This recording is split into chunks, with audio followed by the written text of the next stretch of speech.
चलो तो आगे जानते हैं समस्थानिक। समस्थानिक किसे कहते हैं?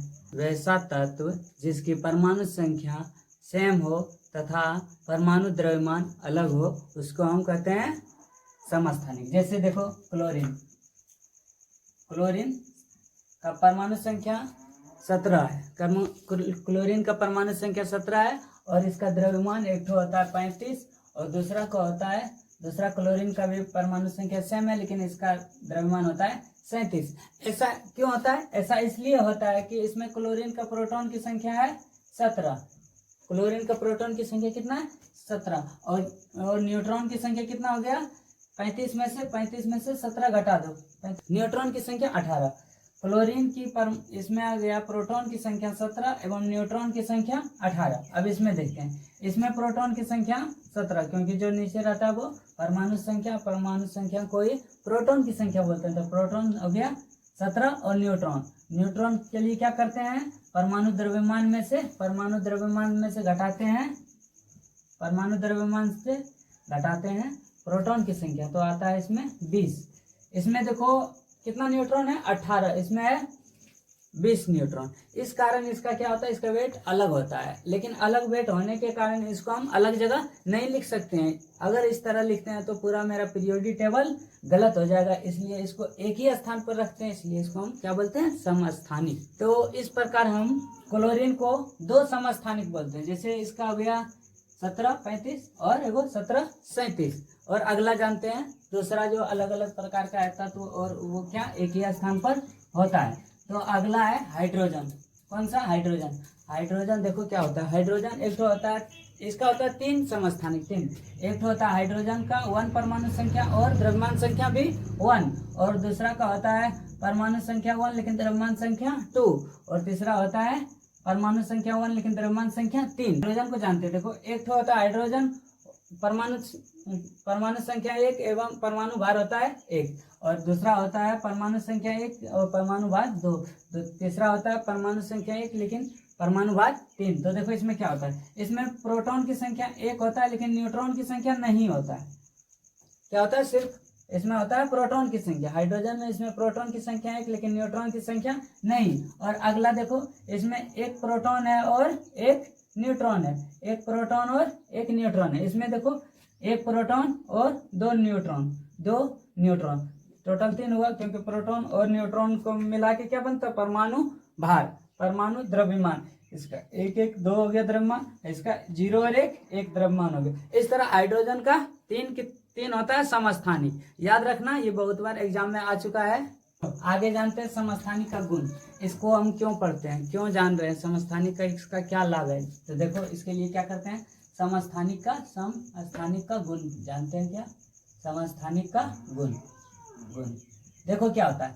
इसमें जो है परमाणु संख्या सेम होता है। जैसे बताए थे अभी कार्बन से 6 और 12 और एक तो बताए थे कार्बन से 6 और 14। तो देखो इसको क्या क्या होता है? इसमें जो है प्रोटॉन की संख्या कितना हो गया? 6, और इसमें भी प्रोटॉन की संख्या कितना हो गया? 6। अब इसमें इलेक्ट्रॉन की संख्या कितना हो जाएगा? 6। इसमें भी इलेक्ट्रॉन की संख्या 6 ही होगा क्योंकि जितना प्रोटॉन उतना इलेक्ट्रॉन होता है। अब न्यूट्रॉन की संख्या देखो, इसमें न्यूट्रॉन की संख्या हो गया 6 और इसमें न्यूट्रॉन की संख्या हो गया 8। तो देखो इलेक्ट्रॉन कोई भी सबसे पहले क्या, कोई भी संख्या को जो है रासायनिक बंधन बनाने के लिए उसमें बाह्यतम कक्षा में कितना इलेक्ट्रॉन है उस पर डिपेंड करता है। कोई भी रासायनिक विधि को जानने के लिए उसका क्या होता है कि बाह्यतम कक्षा में कितना इलेक्ट्रॉन है। तो दोनों में देखो 6 है, तो दोनों सेम व्यवहार करेगा। रासायनिक दृष्टि से दोनों सेम व्यवहार करेगा, जैसा ये करेगा वैसा वो करेगा। लेकिन भौतिक दृष्टि से इसका वेट अलग है और इसका वेट अलग है, और वेट अलग होने के कारण ये अलग तरह से काम करते हैं। क्या करते हैं? भौतिक दृष्टि से ये अलग तरह से काम करते हैं। उसको आगे जानेंगे कि इसका यूज कहाँ होता है और इसका यूज कहाँ होता है। चलो तो आगे जानते हैं समस्थानिक का उपयोग। जैसे समस्थानिक का क्या क्या उपयोग है। देखो यूरेनियम 235 का उपयोग कहाँ किया जाता है? यूरेनियम 235 का उपयोग परमाणु भट्ठी यानी जो हम बिजली बनाते हैं उसमें यूरेनियम 235 का उपयोग करते हैं किसके रूप में, ईंधन के रूप में। ईंधन के रूप में किसका उपयोग करते हैं, यूरेनियम 235। अगला है कोबाल्ट 16, कोबाल्ट 60। कोबाल्ट 60 का उपयोग हम कैंसर के उपचार के लिए करते हैं, कैंसर के उपचार में इसका उपयोग किया जाता है, किसका, कोबाल्ट 16। उसके बाद है आयोडीन का उपयोग। आयोडीन का उपयोग किसमें किया जाता है, घेंघा रोग में, किसमें, घेंघा रोग में, घेंघा रोग में। और चौथा है कार्बन 40 का उपयोग। कार्बन 40 का उपयोग जीवाश्म की आयु जानने के लिए, जैसे कोई अगर कितना पहले उसका जीवन गया है, कितना पहले वो मर गया, वो उसी को जानने के लिए हम किसका उपयोग करते हैं, कार्बन 40। जैसे अगर कोई पेड़, एक पेड़ का लकड़ी मिला तो उससे पता कर सकता है कि ये पेड़ कितना पहले कटा होगा। चलो तो आगे जानते हैं, हम बारीक बोलते किसको किसको कहते हैं, जानते हैं। अगर किसी तत्व का परमाणु संख्या अलग अलग हो लेकिन उसका द्रव्यमान सेम हो, उसको क्या बोलते हैं, समबारिक। क्या बोलते हैं, समबारिक। देखो जैसे कि हो गया आर्गन, आर्गन, पोटासियम और कैल्शियम। कैल्शियम, आर्गन का परमाणु संख्या है 18, पोटासियम का है 19 और कैल्शियम का 20। सबका क्या परमाणु संख्या अलग अलग है, लेकिन इसका द्रव्यमान सेम है। इसका आर्गन का द्रव्यमान, आर्गन का हो गया 40, आर्गन का द्रव्यमान 40 और इसका भी 40, इसका भी 40। ऐसा इसलिए होता है क्योंकि इसमें जो है परमाणु संख्या तो सेम है, यानी प्रोटॉन की संख्या सेम है, लेकिन न्यूट्रॉन की संख्या डिफरेंस होता है, जिस कारण से इसका क्या होता है, परमाणु भार बराबर हो जाता है। इसमें जैसे न्यूट्रॉन की संख्या पूछेगा कितना न्यूट्रॉन है, तो 40 में से 18 घटा दो, कितना हो गया, 40 में से 18 घटाएंगे 22 न्यूट्रॉन। इसमें हो गया 22 न्यूट्रॉन, इसमें कितना हो जाएगा 21 न्यूट्रॉन, इसमें 20 न्यूट्रॉन। तो न्यूट्रॉन की संख्या डिफरेंस हो गया, जिस कारण से इसका क्या होता है, बाहर डिफरेंस, बाहर सेम हो जाता है। परमाणु संख्या डिफरेंस है और न्यूट्रॉन की संख्या भी डिफरेंस है, जिस कारण से इसका बाहर सेम हो जाता है, इसीलिए इसको बोलते हैं समभारिक। चलो आगे जानते हैं सम न्यूट्रॉनिक। सम न्यूट्रॉनिक किसको कहते हैं, जिसका परमाणु संख्या अलग अलग हो और परमाणु भार भी अलग अलग हो, लेकिन उसमें न्यूट्रॉन की संख्या सेम हो, उसको क्या बोलते हैं, सम न्यूट्रॉनिक। जैसे कि जानते हैं, देखते हैं कार्बन, कार्बन में कितना होता है परमाणु संख्या 6। कार्बन C14 को देखते हैं, कार्बन C14। एक हो गया नाइट्रोजन, नाइट्रोजन की परमाणु संख्या 7, इसका द्रव्यमान 15। उसके बाद ऑक्सीजन का परमाणु संख्या 8, इसका द्रव्यमान कितना होता है 16। तो देखो ये हो गया प्रोटॉन की संख्या 6 और ये हो गया, इसमें हो गया बाहर कितना हो गया 14। अब इसमें निकालना है न्यूट्रॉन की संख्या, तो न्यूट्रॉन की संख्या निकालने क्या आ जाएगा, इसको प्रोटॉन की संख्या Z भी बोलते हैं, यानी परमाणु संख्या भी बोलते हैं। तो n बराबर होता है A minus Z, A minus Z.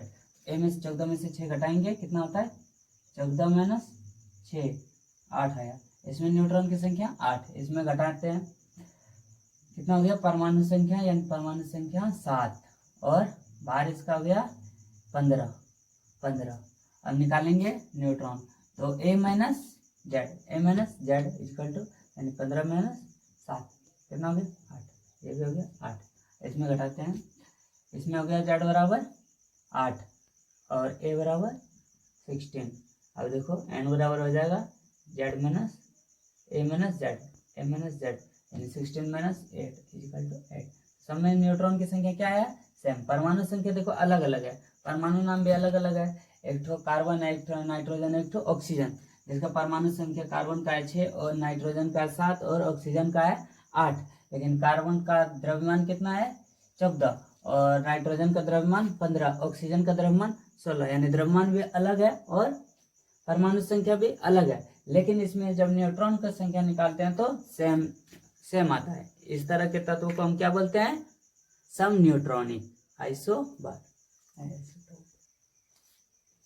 चलो आगे जानते हैं संयोजकता। जिसको इंग्लिश में बोलते हैं वैलेंसी।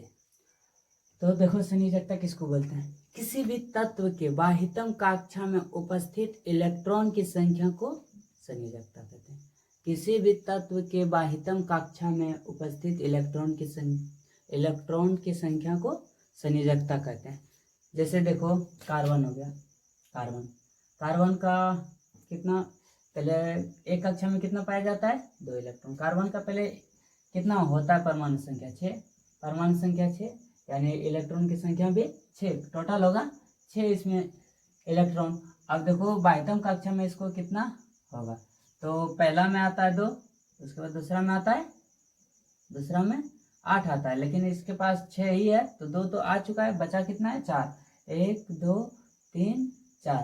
तो बोला जाए अगर कार्बन का संयोजकता कितना हुआ, तो कार्बन का हो जाएगा 2 6, यानी 2 और 4। इसका इलेक्ट्रॉन क्या बोलता है? कॉन्फ़िगरेशन। इसका संयोजकता 4 हो जाएगा। कार्बन का इलेक्ट्रॉनिक विन्यास इस तरह आया, तो बाह्यतम कक्षा में इसका कितना आया? 4 आया है, यानी होना कितना चाहिए बाह्यतम कक्षा में? 8, लेकिन है 4, यानी 4 ठो कम है, तो इसका संयोजकता कितना आया? 4। जो 4 कम है क्योंकि 4 ये लेगा, ठीक है। और अगला देखो, जैसे मैग्नीशियम का परमाणु संख्या कितना होता है? 12।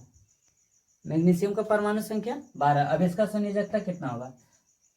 तो इसको निकालने के लिए देखो सबसे पहले क्या करेंगे? इलेक्ट्रॉन विन्यास लिखेंगे। इलेक्ट्रॉन विन्यास 12 कैसे लिखते हैं?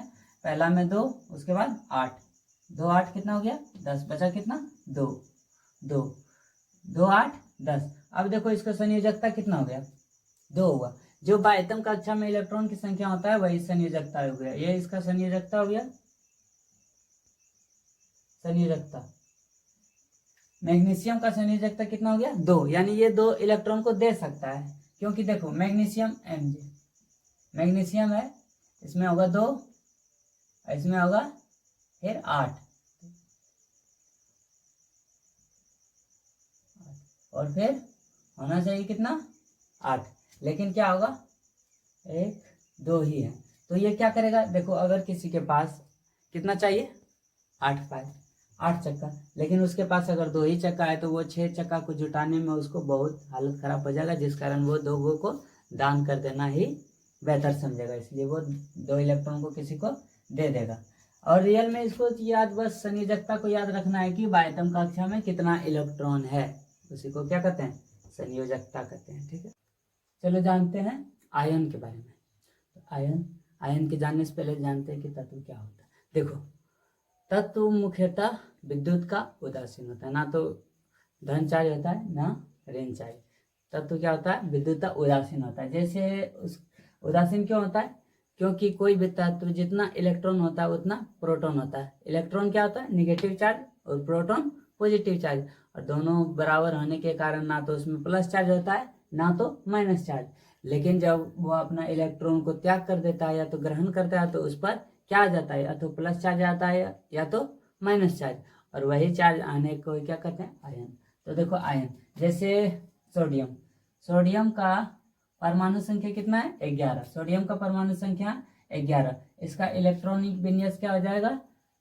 2 8 और 1, 2 8 1, 2 8 10 हो गया, और 1 11। इसका बाह्यतम कक्षा में कितना? 1 इलेक्ट्रॉन। देखो सोडियम को इस तरह इसको दर्शा सकते हैं, पहले 2 इलेक्ट्रॉन, उसके बाद 8 इलेक्ट्रॉन, 1 2 3 4 6 8 इलेक्ट्रॉन। और तीसरी कक्षा में क्या हो जाएगा? 1 इलेक्ट्रॉन। तो 1 इलेक्ट्रॉन को ये क्या कर सकता है? त्याग करेगा। क्या करेगा? त्याग। क्यों करता है? ऐसा इसलिए होता है कि जब ये बहुत सारा बड़ा घर है, उसमें एक ठो रहना संभव नहीं है, वो क्या होता है? भाग जाता है। जब भाग गया, 1 इलेक्ट्रॉन को क्या किया? त्याग कर दिया। तो इसके पास कितना इलेक्ट्रॉन बचा? 10 इलेक्ट्रॉन। तो 1 इलेक्ट्रॉन को ये त्याग किया था। 1 इलेक्ट्रॉन त्याग करने से इस पर एक ठो धन आयन आएगा। दूसरा देखो लेते हैं मैग्नीशियम। मैग्नीशियम का कितना होता है? 12। मैग्नीशियम का 12। इसका इलेक्ट्रॉनिक विन्यास हो जाएगा 2 8 और 2, 2 8 10 और 2 12 हो गया। अब इसका देखो क्या हो जाएगा? इस तरह इसमें पहले 2 इलेक्ट्रॉन, उसके बाद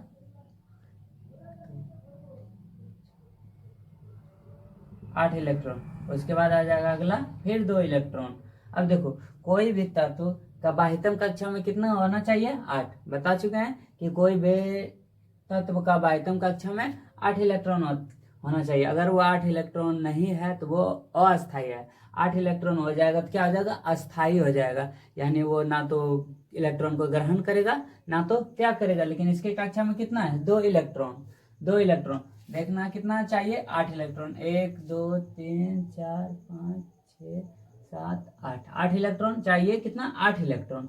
अगर 8 इलेक्ट्रॉन उसके पास नहीं है तो वो क्या करेगा, या तो इलेक्ट्रॉन को ग्रहण करेगा या तो त्याग करेगा। अब देखो त्याग कब करेगा और ग्रहण कब करेगा, जब 1 से 3 तक, विशेषता 3 तक रहेगा तो क्या करेगा, इलेक्ट्रॉन को त्याग करेगा। 1 से 3 तक रहेगा त्याग करेगा, क्योंकि इसके पास कितना हो गया 5 इलेक्ट्रॉन, इसके पास 3 इलेक्ट्रॉन। तो 3 जो है 5 को नहीं ला सकता है।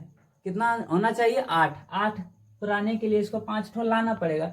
तो 3 ठो है और 5 ठो नहीं ला सकता, बहुत दिक्कत होगा। इसलिए वो क्या करता है, वो 3 को त्याग ही कर देता है। जब हम किसी को पैसा दिए तो हम क्या हुआ, प्लस चार्ज, क्योंकि हम किसी को कर्ज दिए तो मेरे पास अभी पैसा बचा है। भले हम किसी को दे दिए, मेरा पैसा मेरे पास नहीं है, लेकिन हम क्या है पॉजिटिव में है, क्योंकि दिए हैं। और जो मेरा लिया है वो क्या हो गया माइनस चार्ज, क्योंकि उसके पास कर्ज हो गया।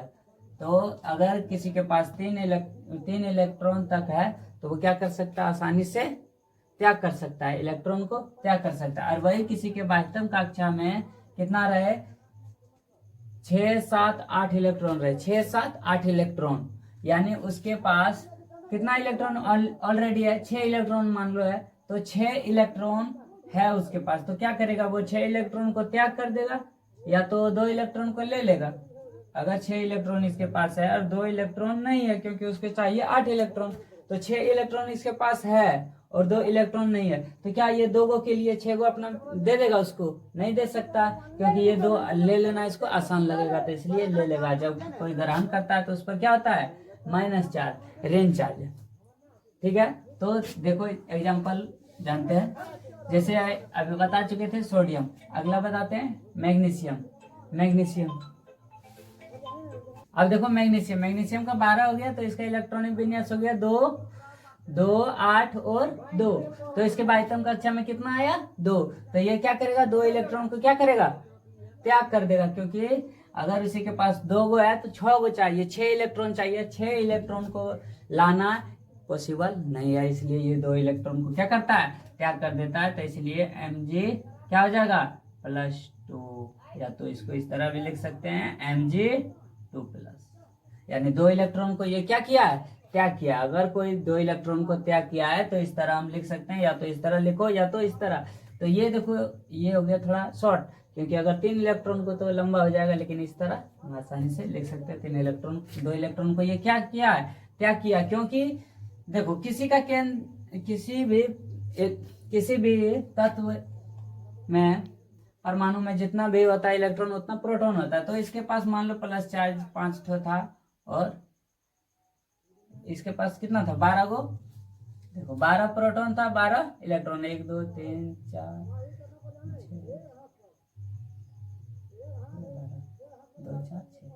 12 प्रोटॉन हो गया और 12 इलेक्ट्रॉन था, 12 इलेक्ट्रॉन।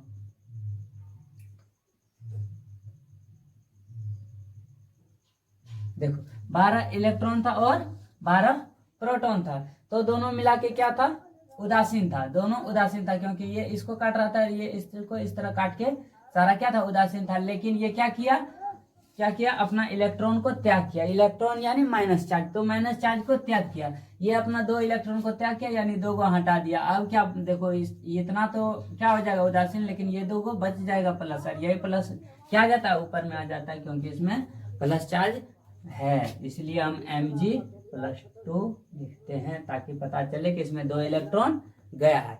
अगला देखो एल्यूमिनियम का कितना होता है 2 8 और 3, 2 8 10 और 3 13 हो गया। अब देखो इसमें 13 प्लस चार्ज है और 13 माइनस चार्ज है। अब इसके कक्षा में कितना आ गया 3 इलेक्ट्रॉन। अभी तुम लोग को तुरंत बताए थे कि अगर किसी के बाह्यतम कक्षा में 1 2 या 3 रहे तो वो क्या करेगा त्याग करेगा।